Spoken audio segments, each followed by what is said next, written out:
It's Bruce here with Traveling with Bruce. Welcome to my channel today. Today's video is about the Navigator of the Seas. Royal Caribbean made an announcement today that the Navigator of the Seas, which has been in dry dock since January the 5th, is now delayed coming out of dry dock by at least 4 or 5 additional days. For those of you who may not know, the ship was involved in an incident a few months back in the fall when she ran into some rough weather, leaving Southampton for a cruise down to the Canary Islands.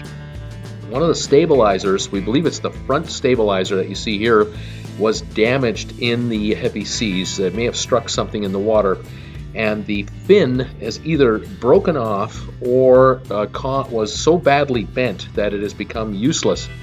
There was a breach in the hull, flooding occurred in the lower deck, it was contained, and the ship was brought into Vigo, Spain for emergency repairs, and they pumped out the deck.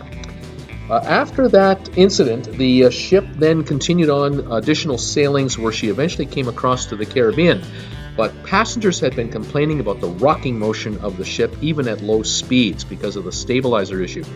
We don't know what the status is of the stabilizer. We do know that the dry dock is designed to add this feature here among many others. It's a $115 million dry dock in Freeport, Bahamas from January 5 to Feb 23rd. Now we're told it's going to take another 4 or 5 days for the ship to come out. The hope is, for some of us, that the stabilizer issue has been redone. Maybe they replaced it, and maybe that's why the extra time is necessary. The cruise line says it's a weather-related issue, that upper deck work had been delayed due to bad weather.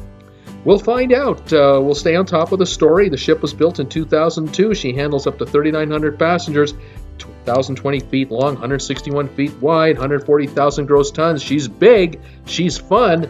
We'll look forward to her. She'll start her sailings March 1st out of Miami. Join me Monday to Friday, 5 o'clock Eastern, Saturdays at 2 Eastern. We talk cruise ships 6 days a week. Subscribe to my channel today. Hit the bell notification icon, and you can stay on top of these stories as we go on. Take care, everybody. Bye for now.